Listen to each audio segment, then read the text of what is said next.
Okay guys, I'm going to quickly go over the rest of this cockpit.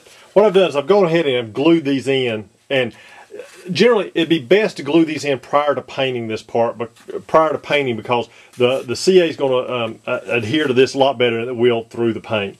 Anyway, once I got these sides done, this is pretty much a pretty decent box. You can see that the dash fits right up in there. It all locks together, but we want to finish the dash and install it after this is put into place, so we make sure we get a good glue joint. Anyway, the next thing to install is there's two console tops of the consoles. What you're going to have to do, they'll be put in here like this. It'll have a flange all the way around. You have to cut it off, cut it to where it is flat, and what we want it to do is fit up on this side and up against. If it doesn't fit under the stringers, you need to cut it to where it'll slide up against that end. Now, you need to do that for both sides. This one goes on that side. The smaller one goes on this side over here. All right. Now, what I did was, on the one I put pictures online, is it's got little switches, and I wanted the switches to look pretty decent. So what I've done is, you take the piece, and if you hold it to the light, you can see little old dimples on there. If you'll take a pencil and just mark each one of those dimples with a pencil mark so you can see it, go on the drill press and take a 3/64 inch drill and drill a hole in each one of those. What I do then is I take I have a cutter. It's called an Easy Cutter by Midwest Hobbies. Anyway, what I do is I take round toothpicks. These will be supplied in the kit. Round toothpicks, and I cut off about 3/16 or to a 1/4 inch off the end.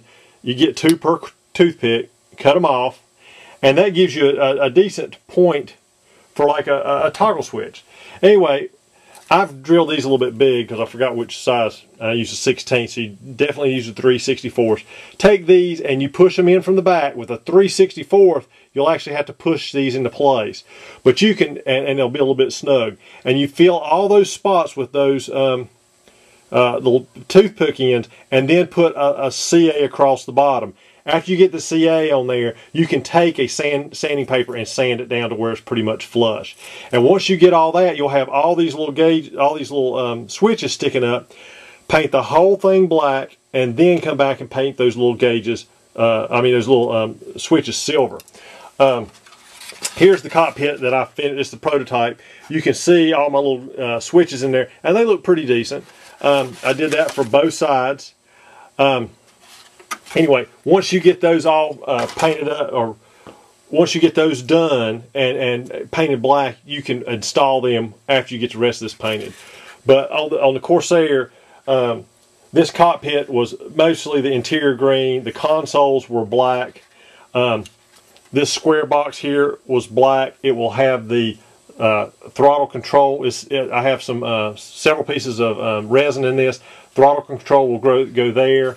Also have this big rectangle here is black, and also this these control panels here will glue right in that place, and that'll be painted black, and you can paint these whatever color you want to. But anyway, that kind of shows you how those consoles go on. Also included is a resin joystick. You have to cut the flashing off the bottom, and it is installed to whatever height you want to in the little hole here. There's also 2 more little console pieces that go in. This one goes here. As you can see in the prototype, it's got a lever in it. I also supply pins and some aluminum tubing to put those in, those control arms in place. There's a little brown, little attaché type thing supplied in resin. That's painted brown and put on this side over here. The chair is also just a plain ABS. You can see I cut this out. It's pretty self-explanatory. Cut that out, and I made it just a tad high. You can cut it to fit in the cockpit. What I've done is I've made the back here where you can put a piece of aluminum tube across there and use it to hold your seat belts on, if that's what you want to do. Also, I made a holder for the, it looks like this, for the gun sight. What you have to do is cut along a straight line here all the way around, remove it, and glue it to the front of the dash, and your gun sight will push right up into place on that and glue it in place. One other thing I have made is a dash cover with the instruments on it. You just have to remove. You actually can leave just a tad of this so it'll lock into place on the front here. On the let me move this up. You can cut it across here and leave just a little bit if you want, and it will fit up against this front here. You also need to cut this to match this area up front. You can cut it a little short because you can look at your canopy and see how far you need to cut it back. But this is cut and glued into place. I've roughed that up and then glue it in place. Let's see here. I'm trying to think what else we need to cover. That pretty much covers everything. Like I said, this cockpit kit's offered by VQ Models, by Tomas, for the ESM Corsair. If you have any problems or any questions about installation, Tomas can fill you in how to get a hold of me.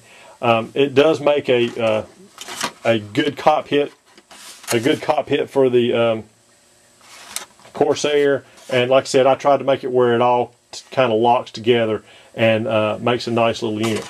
Oh, I did want to show you one other thing.